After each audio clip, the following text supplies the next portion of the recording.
Great. So when we were talking about what you guys were working on, it sounded like we really wanted to talk about marketing, especially as you think about helping Bambuza. Great name. So what I thought I would do, and hopefully you all got the chapter, was actually just talk about how marketing has evolved and really use the idea of engagement marketing as the cornerstone of that. I have an engagement marketing deck. I'll kind of pop through it fairly quickly, but I'm going to stop along the way and actually make you apply it to Bambuza. So we'll kind of try that and see how it works. So when you talk to any business, which mouse is going to work now? Is this white one? Just the page down one. There we go. I'll just use page down. It's fine. The thing we hear consistently is that the number one challenge, new customers, new customers, new customers, right? You can really, it's just the thing that keeps businesses up at night, whether you're starting up, whether you're at our stage, the number one challenge is new customers. And what is universally interesting is that when you ask somebody where their revenue is going to come from, the vast majority of the time, they'll say it's repeat business.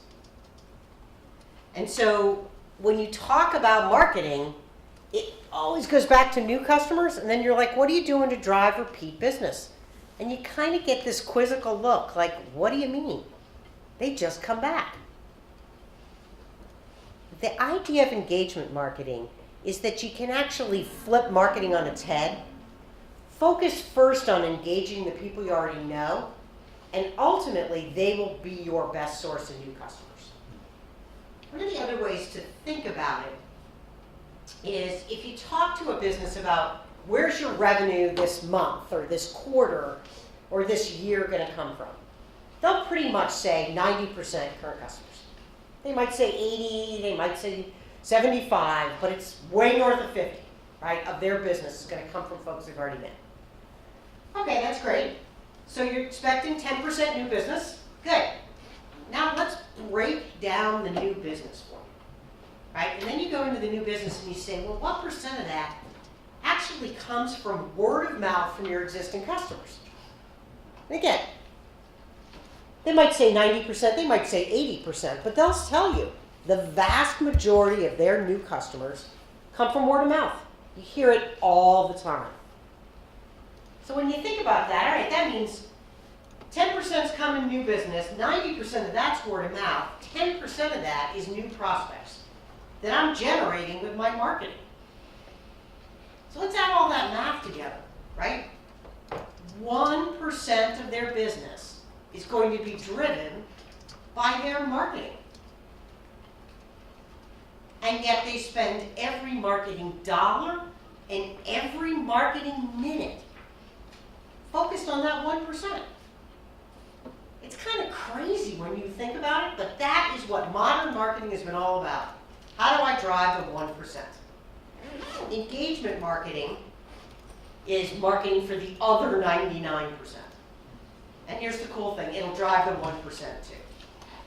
And I had the 99% before those Wall Street guys, those guys. I did this presentation once, right in the middle of all of that. And Twitter feeds going on and people are like, why is she getting political? I'm like, they're getting political. I just did this the math just added that. They don't own the 99% obviously. So how do you get that? What's the solution? And the solution, quite frankly, is just one word, engagement. And then we're going to talk about what we mean by engagement, how you do it. But the very cool thing is that we've gone from a world where when you engage your customers one-on-one, it's limited in its reach. But now you can engage your customers in social channels and drive much broader visibility. So you can get leverage with engagement in a way you just couldn't do even 10 years ago. And so the other thing, by the way, engaging customers, way more fun than talking to advertising sales reps on the phone, right? And being sold some ad that you can't measure and is really expensive. So I'll tell you a story, except you read the first chapter of the book, so you heard the story, right? I go, I am an amateur chef, emphasis on amateur, and I actually decided to upgrade my knives. I actually bought knives right after I graduated from business school. I got an apartment, in your kitchen, you get knives. They were pretty good knives at the time for what I could afford. But literally, it's, a few years later, 25, I'm like, I think it's time to upgrade the knives. And I go into the kitchen store, and you've probably never had this experience, but this vast array of knives, and I know nothing about them, right? I'm just standing there looking at it, like, where do I start, right? Too much choice is not always a good thing. And as I'm standing there looking at them, a woman who owns the store comes over and says, can I help you? And I'm like, well, I'm thinking about knives. And she does exactly what a great business owner does. She starts asking me questions about how I cook and how I'm going to use them and warming me up.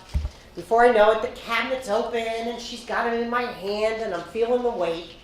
And she's starting to get me really focused in, right? German versus Japanese, here we go.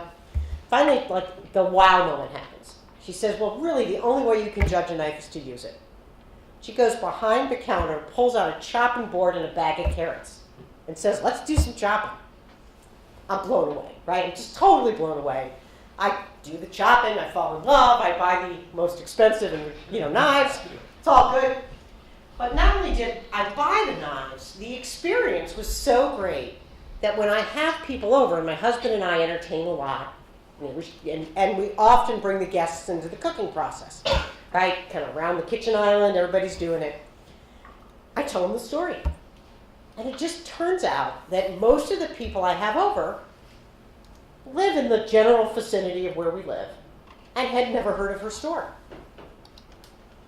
Right? That's the power of word of mouth. Not only am I telling people, I'm telling an incredibly qualified audience, right?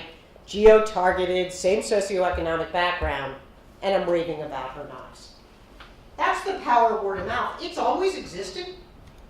I'm just used to all do word of mouth, over the back fence. Or at the, see, I'm using young, and these analogies aren't going to work for you. At the kids' soccer game, you'll get there, you talk about, people say, hey, I need a new roof. Do you know a roofer? Do you know of this? Do you know of that, right? That's how most of us learn about things. And even on the business side, right? Today, I literally wrote a note to a bunch of friends because we're looking for someone to do board evaluation, right? You don't start from nothing. You often look for referrals. But now, we can do that in a much broader way. We can do that online in ways where the conversation that used to happen over the fence is now not just seen by my friends, but can be seen by other people who come to that person's Facebook page or website, can see the conversations that happened and see those basically raving endorsements of a business. It's a powerful way to market. And it all starts from a very simple idea. I'm going to have like 6 simple ideas to build here. And the first one is, we trust comments and reviews, even from strangers, more than we trust marketing. Anybody here ever use Yelp or TripAdvisor? Right? You don't even know who those people are, right? And this data has been proven out, so this isn't just my data. So this is some Nielsen data. 36% of us trust advertising in its various forms. I might ask, what's wrong with that 36%? But then never mind. 81% of us trust recommendations or online opinions. Right? It just, we get it, it makes sense, it's very natural. What it means for marketers is that we kind of need to go from marketing speak to customer engagement.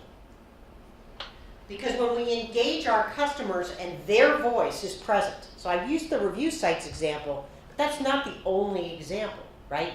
If you visit a company's Facebook page and you see a back and forth going on, that's an endorsement of sorts. If a friend tells you about something, that's an endorsement of sorts. So you really want to go from, I'm talking at an audience, to I'm talking with an audience, and I'm engaging them in a way that's visible to others. Very simple, very, very simple idea. And that's powerful because of the next thing. Your customers' friends are your next best prospect. And I'm going to bring this back to Bambuza in a big way, right? So what do we mean by that? We literally mean, your customers' friends in the social sense. So that could be their LinkedIn friend, their LinkedIn network, their Facebook friends, their Twitter followers. When there's that one person in here, so let's just go bamboozle now, right? What are they after? They're after people who are, really into green products. So if you think about someone who's really into green products, you think they're going to have some friends who are also into green products? Right? So if you can get them engaging, their friends will see that, it gets to them, and so forth and so forth. Because it just turns out that our social networks, whether those are our business social networks or our personal social networks, are full of people like us. So I guess, you look at your networks, maybe not some of the folks who are living abroad at the moment, it turns out that your network tends to be in the same town, same age, same socioeconomic background, therefore same interests. Yeah, you may have some friends from college scattered around, but the vast majority of your network is right there. And the same thing is totally true on LinkedIn in the business sense. If you sell to IT professionals, what do you think your customer's LinkedIn network is full of? If they're an IT professional, it's all the people they've worked with in the past. It's other IT professionals. So it just turns out that when we do it this way, we're getting to what I would call marketer nirvana, right? This is a targeted, relevant, and qualified audience.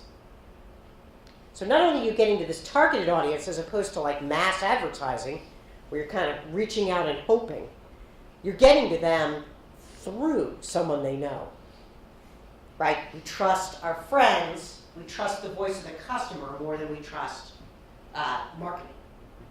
So how do we make all this happen?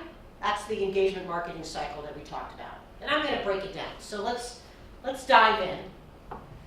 The first step is that you need to actually, you got to get the cycle started. And I'll come back to, one of the questions you might have left with is sort of, how do I get the first customer, right? Because you can't start the cycle until you get the first. So suspend your disbelief for a moment, get the first customer in. I have to provide a wow experience. Why? What we really mean here is that we need to rise above the ordinary in small ways that impress the customer. They don't have to be ridiculously expensive. So I told you the Kitchen Outfitter story. I'll tell you another story. This is actually a little sushi restaurant that's on my ride home from work.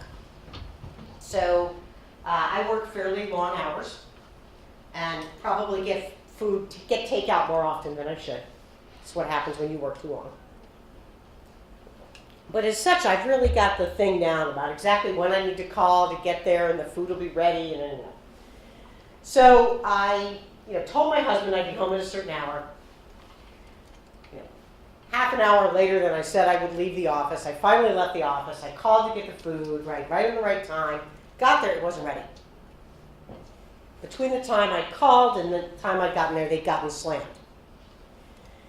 And so I'm kind of a little annoyed because I'm already in trouble, and now I'm going to be in more trouble. And I'm standing there, kind of peeved, and I, whip out my iPhone and I'm kind of, doing stuff. And, she says, I'm sorry. And she says, really, please, sit over here just have a seat, we'll make it quick. I'm like, okay, fine, I'll sit, right? So I sit. And then she brings over a little bowl of rice crackers and says, I'm really sorry, have a little snack.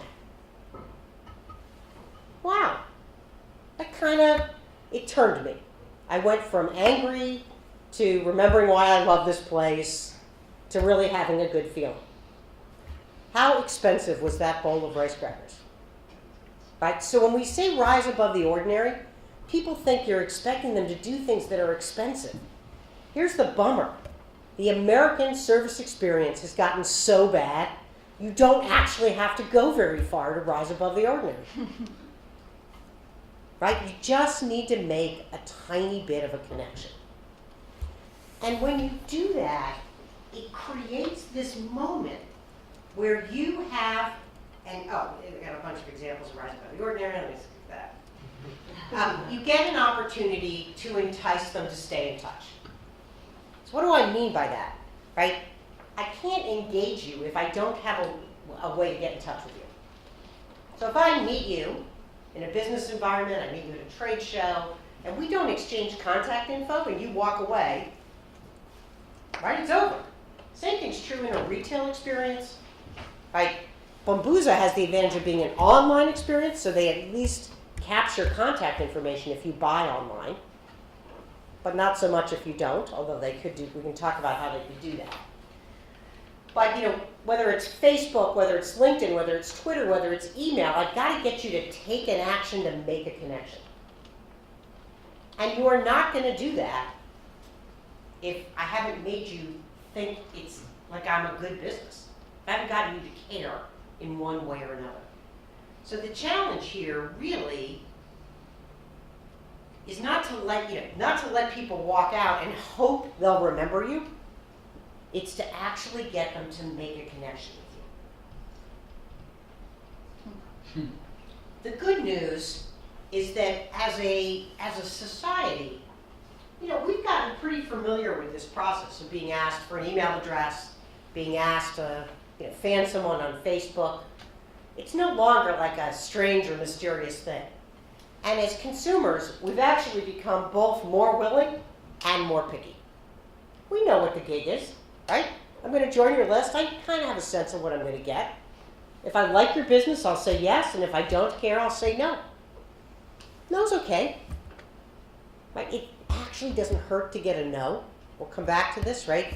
One of the things we see with businesses is they get resistant to ask because they don't want to impose. It's okay to ask. Just take no with a big smile. Oh yeah, I get it. I don't like getting too much email either.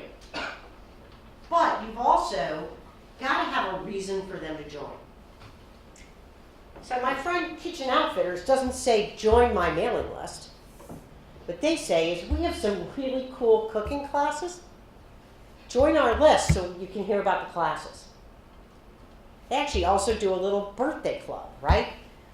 Join our birthday club and you'll get, I think it's 10% off the whole month of your birthday. You gotta have a why. Why should I give you my contact information?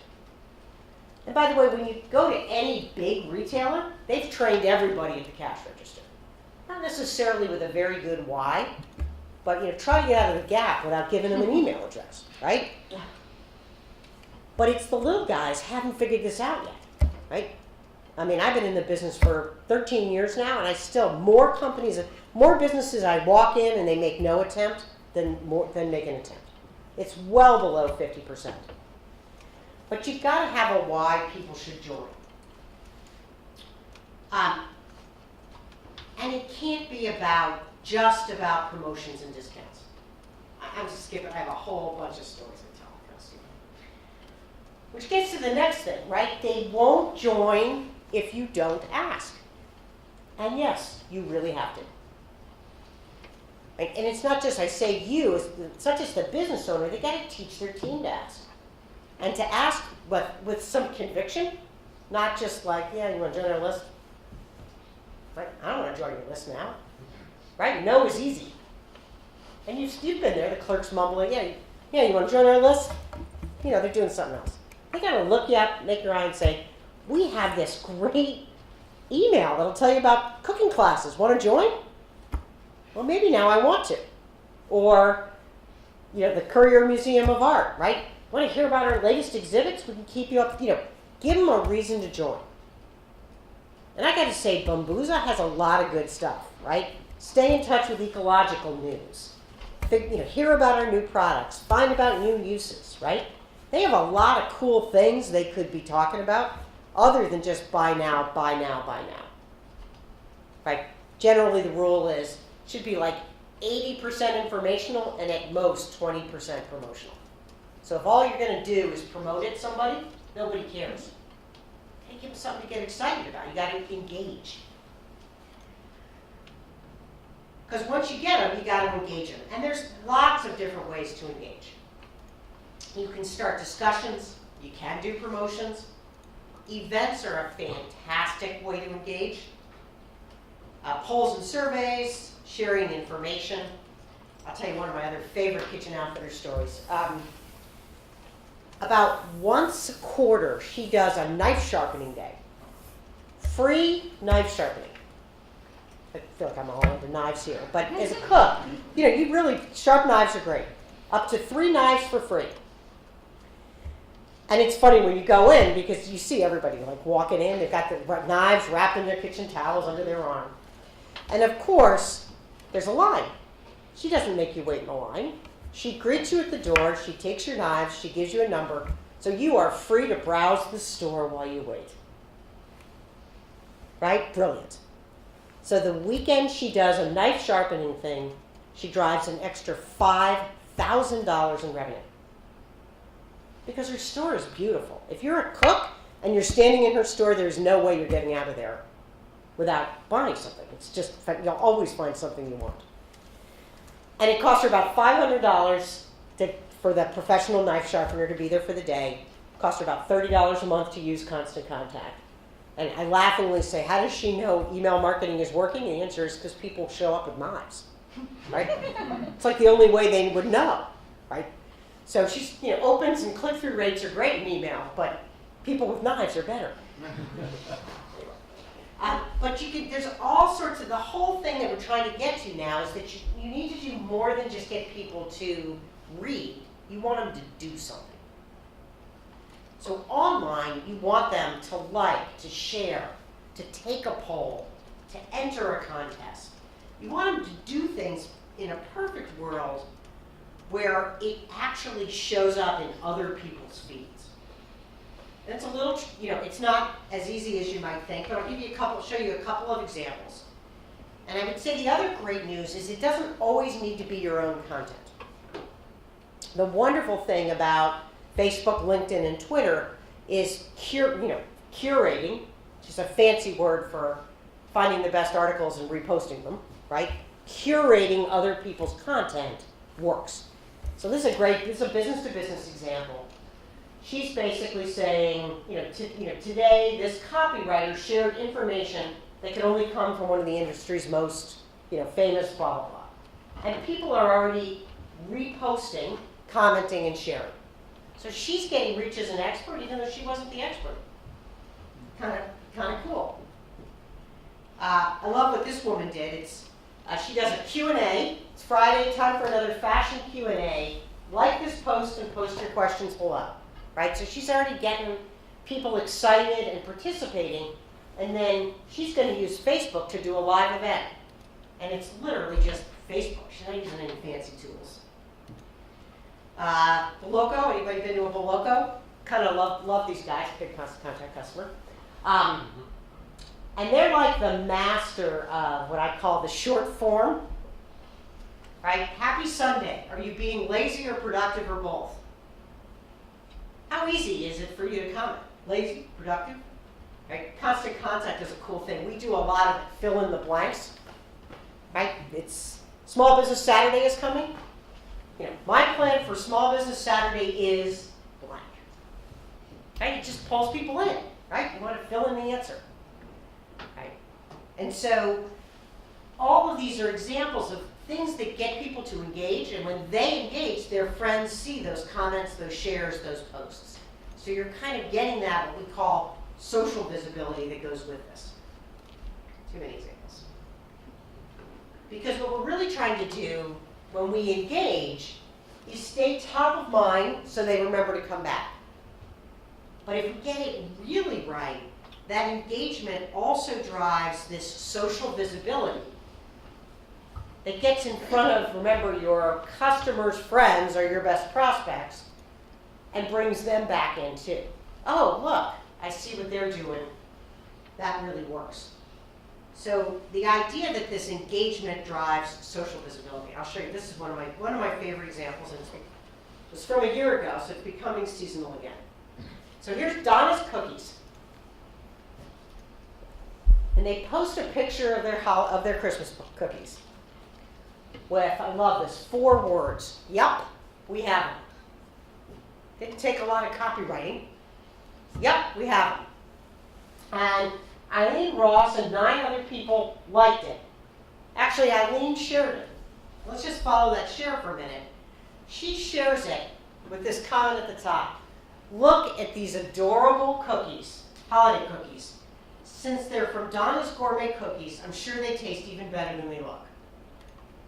Okay, how do you get someone to write a better review than that, right? And then look below, Cindy, her friend, says, where is Donna's located? Would love to order some. So Donna's Cookies just got a new customer, right? It just couldn't be any clearer than that. So what happened was Donna's put that thing out there, got people to comment, like, and share. That went out, and then somebody saw that, back to Donna's Cookies. And on the internet, there's a breadcrumb trail all the way back, right? I don't have to go Google Donna's Cookies. I just hit the original, the top line of the original repost, and I'm there. Like, we leave this breadcrumb trail back to the original business. It's a whole different way of marketing, and it has this massive multiplier effect. Right, so, and this is even a little bit old. So at the time I did this, maybe April, the average number of friends per Facebook user was 234. So 5 people share, 1,000 views, right? The numbers multiply very quickly. But one of the things that's really important to understand is the numbers are inherently small. So a million followers, 10,000 likes and posts, those are numbers for a different class. That's not what we're trying for you. Small is big here. We're trying for 5 and 3 and 2, right? So as marketers, I think there's something like 80% of posts get 0, right? So you're just trying to be the 20% that gets something. And you don't need to get a lot to get reach. And to get reach, that's really powerful. So engagement happens in small doses and happens over time. So it also doesn't, this is one of these things, this is one of the chicken and egg problems, right? You hear a lot of people say, oh, I tried Facebook, didn't work. Well, how many fans did you have? 5. Well, when you post to 5 people and your average response rate is 5%, you're at the big goose egg. You got to build a following before you can mine the following. Same thing is true of email marketing, right? No list, no response. So you can stop and say, email marketing won't work for me, I don't have a list, or you can get started building one. Because if you build this network of people, and they're people that's how you got them on the list, you have this opportunity to do the engagement marketing. And engagement really matters. It matters because this is your best source of new customers. Again, I normally do this in a longer, hour-long mega pitch, so I kind of come back and summarize, but you guys are smart and you don't need me to do that. So, we trust comments and reviews, right? We trust other people. When we get people to participate with us, their friends are our next best prospect. But you can't start that if you're not willing to build a list. So you got to rise above the ordinary so you can entice people to join you. And they won't join if you don't ask. And then you engage for social visibility. And that's engagement marketing. I went through it really fast. But let's design some engagement marketing for Bambuza. Yeah. We're in a class where we're working with a startup that has to do with type 1 kids 3 to 7 years old with type 1 diabetes. And we just finished a section where they had to do launch plans, financial plans. If they had had this That's all I've been thinking about. a week ago, this would have been a grand slam home run for them. Yeah, because parents of kids with type 1 diabetes Absolutely. are All in, those ways of engaging that you're talking about. engage those parents, and then they meet other parents of kids with type 1 diabetes at workshops and other places, and it's basically a community group, right? We used to talk about community.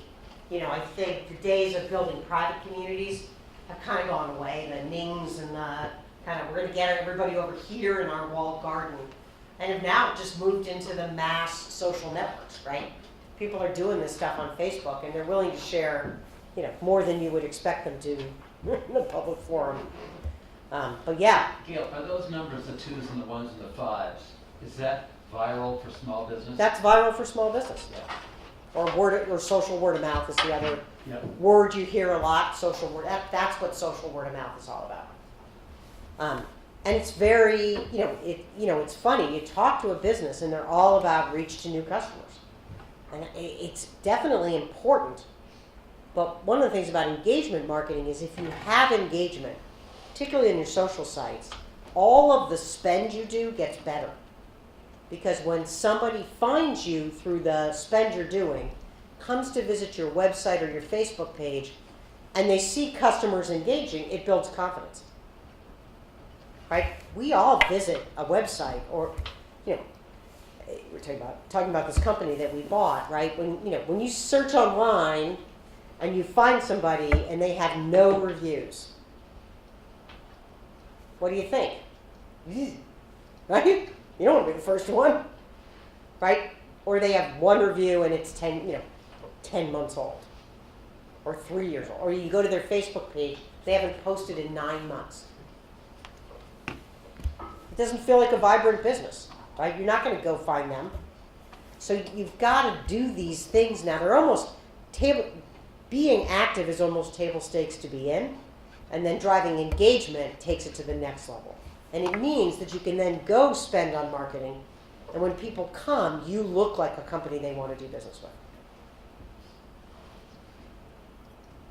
So, Bambuza, which parts are they doing? Are they doing any of this? Definitely on Amazon, you have the reviews and product reviews online.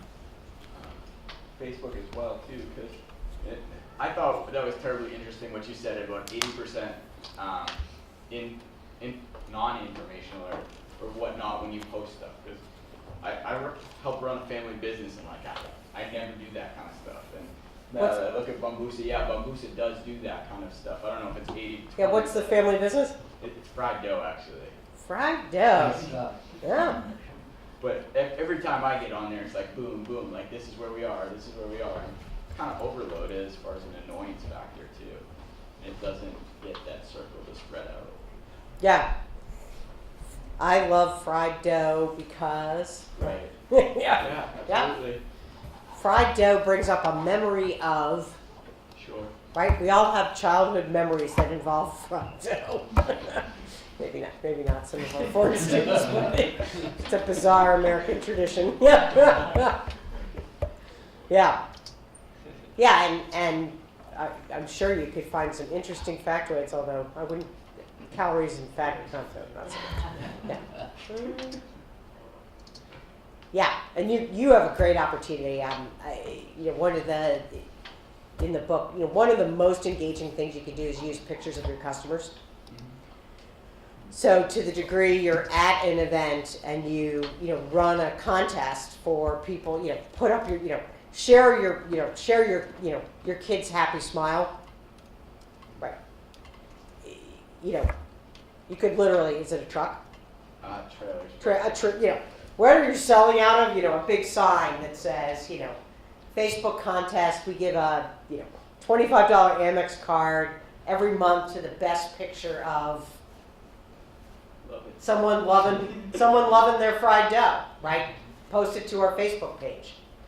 Because when they put that up, all their friends see it. Right? And people will share it, right? So if you have any kind of a business where you're engaging with customers in a way that's visually interesting, taking a picture of your customer using your product and then saying, I'd love to put this up on Facebook, mind if I tag you? Boom. They will, their friends will see it because they got tagged, and there'll be commentary. Pictures get comments. The only thing better than pictures of your customers is pictures of your customers' babies.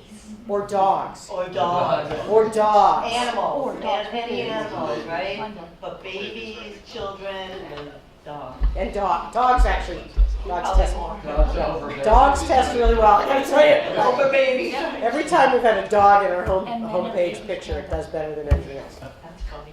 There's a point where someone was like, "You're a woman-run business. Why do you always have a woman on your website?" I'm like, "Because they test better than the men." And we just do a split test. Yeah. Actually, what's better than your pictures of your customers' babies is pictures of your customers' babies using your product. Exactly. I hope Yeah. they're not knives though. but not knives, exactly. Other things that this stimulated, ideas for Bambuza or other businesses? Yeah, Bambuza's trying to reach, whether it's Facebook, Twitter, Pinterest, trying to reach all kind of social media to not just engage customers, but try to get feedback out of them, whether it's using polls or surveys or events as well. So it's happening, but it takes time because it's still a startup. yeah, I mean, it does, but again, it builds slowly. And that is a struggle. It is, you know, it's not, there's no magic out there. But by the way, there's no magic in paid advertising either. There's, you know, so it's all about building a business, building a reputation, and building a client base. Are you from Bambuza? No. I'm in this class. You're just in this class. They all have deliverable scale. Do we know what their repeat sales are? It feels like a high frequent. I saw diapers, right? I looked for like 2 minutes, right? Ointment and toilet paper. So those are all disposable, which means high reuse, right? Do you know what % repeat sales they drive? Yeah. Because I mean, they are perfect repeat use products, right? They are disposable. It's actually harder to drive repeat sales when you're something people buy, once a year or once every 5 years, right? But much easier on that sort of thing. And people must be mildly sort of fanatic about green, right? That seems to be what they're all about. Yeah. Yeah. So how would you suggest using the engagement strategy to kind of manage negative press or negative online social media? Yeah, I mean, the problem is, if you're online, you will occasionally get the, when nobody's service experience is always perfect, right? Nobody's is. So, and we as consumers have learned to turn to the internet to vent our frustration. I will say the stronger your engagement base when that happens, the more likely your good customers will defend you, first of all. Very helpful when someone else does that. But our advice to people when they get negative posts is to hop on it fast, so have some decent monitoring. You can't be absent. If you're going to use social in particular, you have to be at least monitoring. Intervene immediately and try to take it offline. So never get into a pissing match over what happened or didn't happen online. Sorry the experience wasn't great. Love to make it better. Please call me at, or please come back to the store, or right, pull it offline and try to fix it. Because there's really nothing bad they can say back to that, right? I'm sorry it wasn't perfect, I want to make it better. No, right?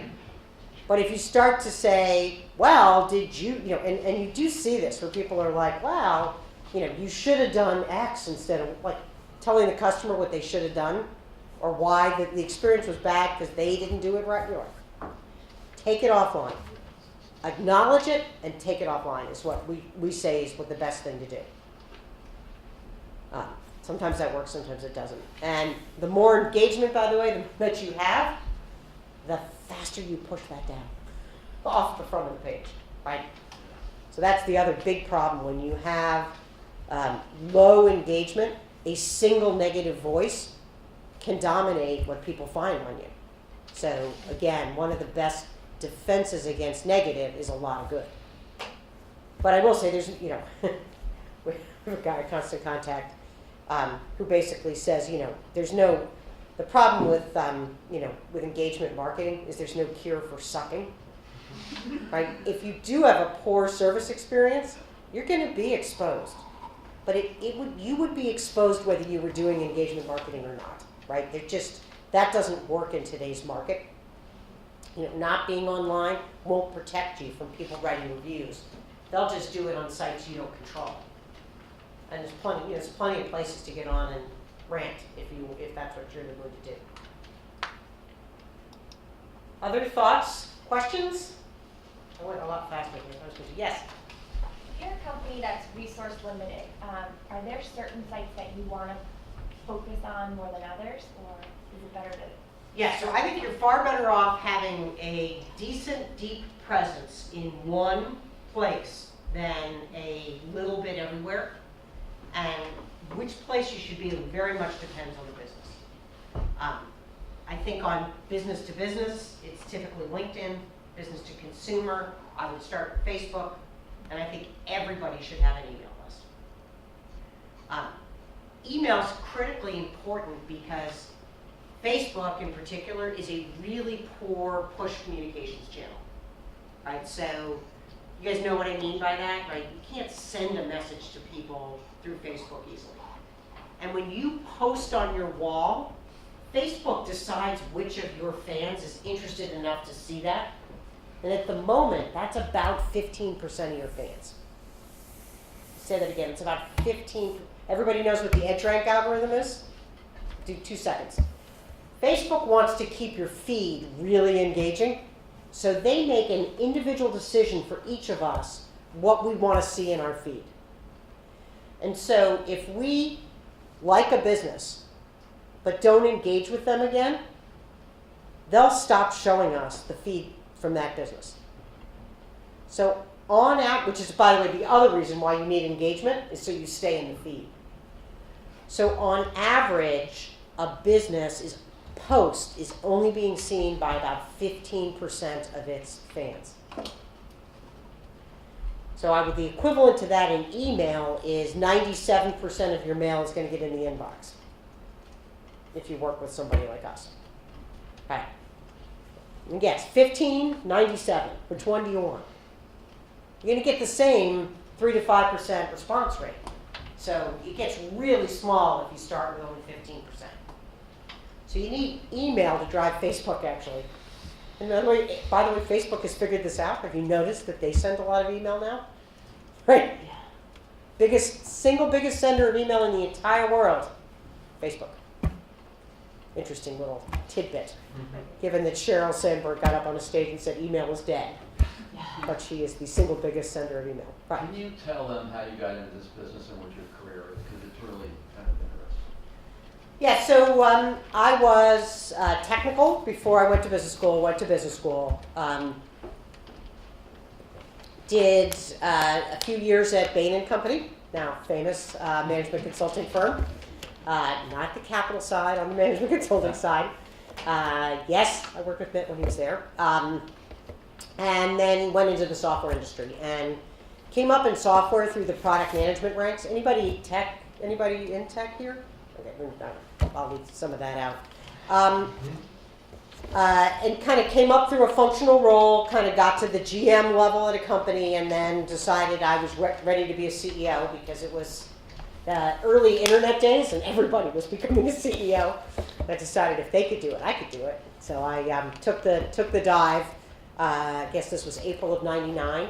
I joined, met the technical founder of Constant Contact, and he then, at that time, he had about 6 people working with him.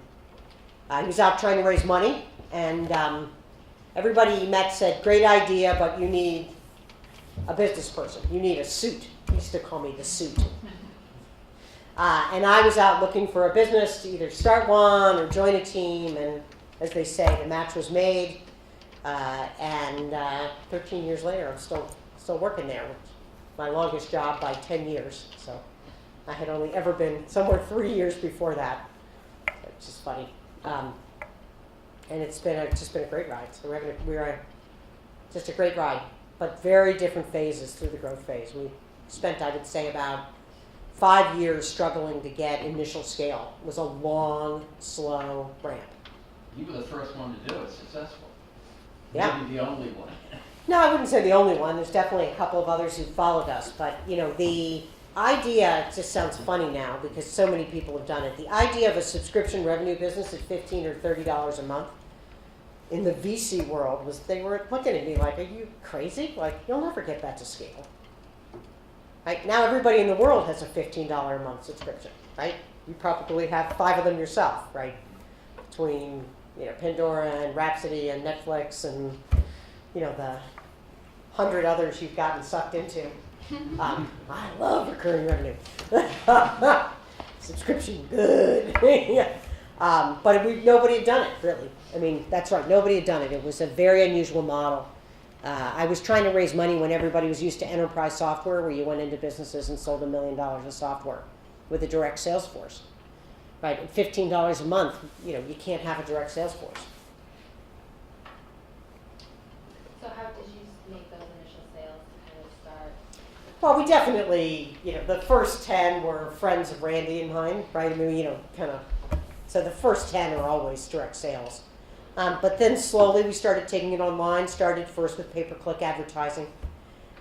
We spent the first, I would say 3 years also working heavily with partners, going to people who already had brand and reach into the market, where there was a natural affinity to our product.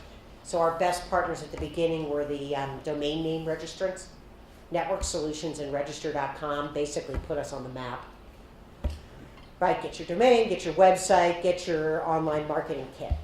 Right, and we got ourselves into their online marketing kit, and that kind of kick-started our business. And then word-of-mouth referrals became our number one source, still is our number one source. So kind of that's back to the engagement cycle. We actually live the engagement cycle ourselves.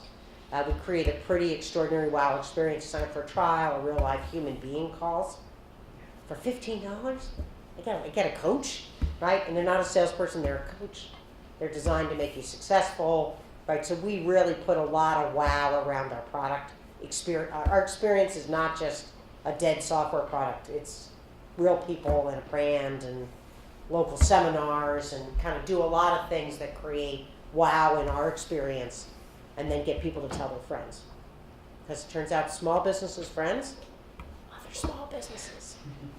And you tried some crazy things, And we've tried everything. right? Fine. And you weren't afraid to fail. And we weren't afraid to fail. We've tried some things 2 or 3 times. Yep. So how long did it take before you broke even? Because you probably had some moments where you were like, oh crap. So we really, 99 to 2000, 2003, we got to cash flow positive, which isn't always the same as break even, but was, for a startup, is all that matters, because you're self-funding at that point.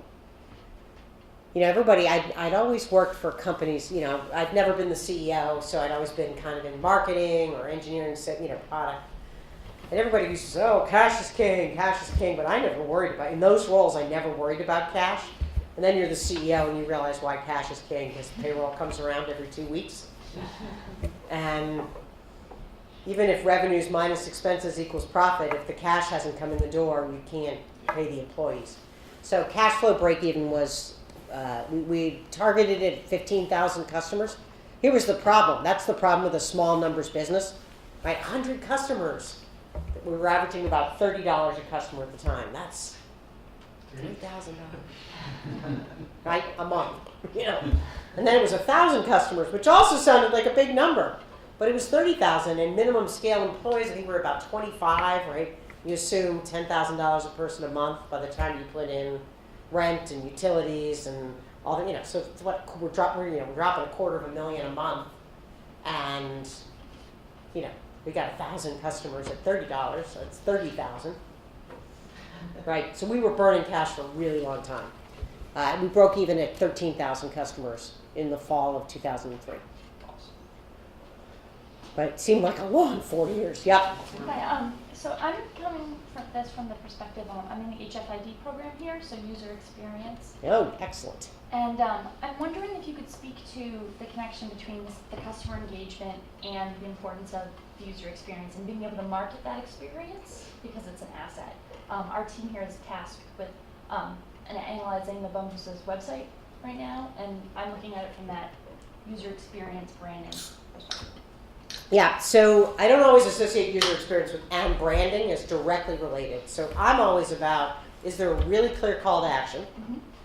And how does the user experience guide me into engagement, right? So we're back to the same word. And Constant Contact looks a lot at this, because small business, free trial, high abandon rate, how do we get people in and engaged and figure out the parts that get them hooked? So I think that really comes about, is how do you create a wow experience when you don't have a human there, Right. right? And so the user design has to, I think, you need to know what's going to catch and connect people. So I'll tell you a story about Constant Contact, and I'll come back. So when we first came out with our email product, the wizard, the kind of that walked you through building an email. Huh? I remember this. You might remember this. Had a who, what, when metaphor. Who do you want to send it to? What do you want to send? When do you want to send it? Sounded pretty catchy in the lab. Kind of made who, what, when made sense. But it turned out that who is uploading your list. That is the most tedious and boring part of our product. It's a necessary evil, but it also means to go get your list. You have to leave our product. Your list is, when you're just getting started, your list is somewhere else. So the very first thing we were getting you to do was to leave us and go try to find something. Dumb, right? The what part of our product, the designing the email, is actually fun, right? You're getting it to look how you want it, and it's getting you invested. Your time is you're putting your content in, you're putting your pictures in. You are now invested, right? That's our sticky stuff. And then you start to fall in love with it, and then you really want to send it out. Now, if it takes you a few extra minutes to format the spreadsheet to get your names in, you're going to do that because you're emotionally invested. So I think the question is, what's going to get this customer base emotionally invested and sticky, engaged as quickly as possible? So we always try to design from that point of view. How do I get the user committed? Kind of, so it doesn't sound pleasant, kind of sucked in, right? What's going to suck them in? And I'm not sure what it is for Bambuza. I thought their site was pretty busy, was my first reaction to their site. Modern design is getting kind of cleaner. I actually don't love our current website design, so don't use this as an example either. But, cleaner, simpler, big buttons, clear call to action. I do, though, remember they had good pictures and examples. I didn't see a lot of video. I don't remember if they had a lot of video. People watch a ridiculous number of videos. So the average internet user watches over 150 videos a month now. They're really short. You don't even notice you're doing it. We just hit the video button so easily now. It's unbelievable. That's a crazy stat. It's from Pixability. They're another company here in Boston. But video really, so I think, and I, by the way, think there's a lot of great stories that could be told with video in their products. They could all go all the way back down their supply chain and have a lot of cool where our product comes from, how it's sustainable. You got to figure somewhere in the line they're like helping little villages somewhere. They got a lot of stories they can tell that connect into renewable and green and sustainable and planet friendly and yeah, does that help? Yes, thank you. Yeah, and I don't know, I know they distribute through other retail stores. I think there's an opportunity even for them create a eco club, right? And try to even put that out through their distribution channels, put it on their products, join our eco club on Facebook. We'll contribute $1 for every fan every year, something like, something that connects to the emotional connection to what this is about.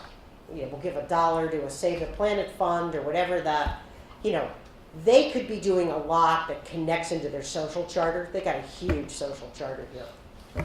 And I think they could even get other communities to participate that way. So I think they got a lot of opportunity.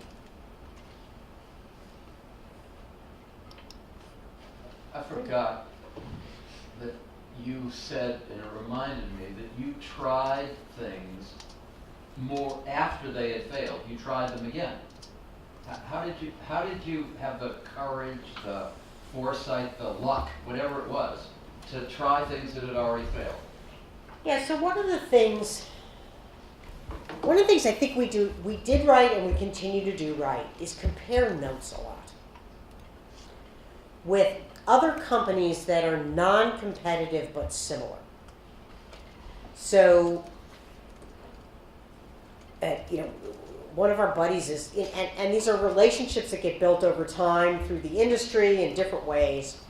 But Citrix, Carbonite, right? These are online, small business, subscription-based, but totally not competitive, right?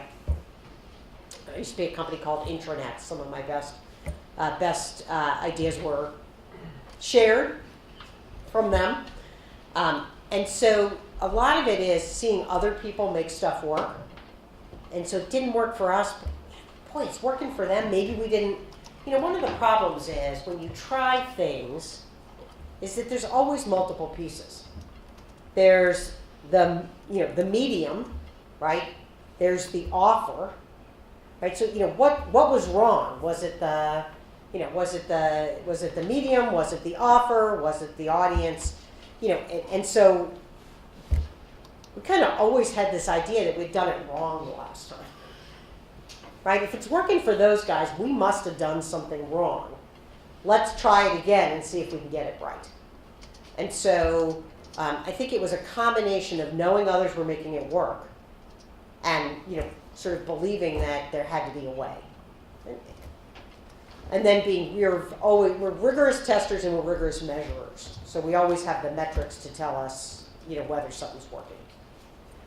So we just tried a lot. You know, banners are a really good example. First time we tried them, they didn't work. You know, 2 years later, they worked great.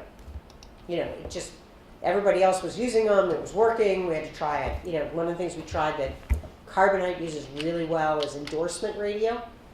So this is not buying broadcast radio, but actually getting talk show hosts to use your product and then verbally endorse it. And we thought, you know, boy, they probably have mailing lists, let's try this. So we went out and we got Rush Limbaugh to use our product and endorse our product, right? You know, it just didn't give us a lift. Works great for Carbonite, didn't work for us. And we got them on both sides. We got so here's like a real lesson learned. Yeah, you know, talk show guys are on one side or the other, right? So no matter which side they're on, they're controversial. So we also had customers who heard us on one of the side they weren't on, and sent us hate mail. Which always made me wonder, like, if you're really anti that, why are you listening? Right? Like, just don't listen, right? But you know, that just never worked for us, right? You know, you're supposed to, like Kim Commando and a couple of others, you know, they're you know, to get their stars discount, they have to come in and use a discount code. So it gets very trackable. You know, I have the special Rush, you know, tell them you came from Rush and get a 20% off. And so they're supposed to put in that code. And you know that there's, there's shrinkage on that at about 15%. So you take whatever number you get and you gross it up by 15%. But even then, the numbers just weren't working. Just didn't work for us. Never really had a great diagnosis of why. We thought they described our product well. Kind of, they used some of the same words we would have. You don't get to choose the script for them, so you're sort of subject to how they choose to describe it, but you can give them bullets. And we thought they gave it a good pitch, but that never worked for us. But great broadcast radio worked. Go figure. You would have thought that would have had more intimacy of endorsement. There are a lot of reasons to like that. Very targeted. That group. Their audiences are high concentrations of small business, so it was right audience. Just everything about it should have worked. Never did. We haven't gone back and tried that one a second time. They're pretty expensive, so well, more, it's easier to try again when it's cheap to try again. Banner ads are cheap to test. Endorsement radio, hard to test. Yeah. Other stuff? Good. Is that what? Great. Well, hope it was useful. Thank you. Thank you. Yeah.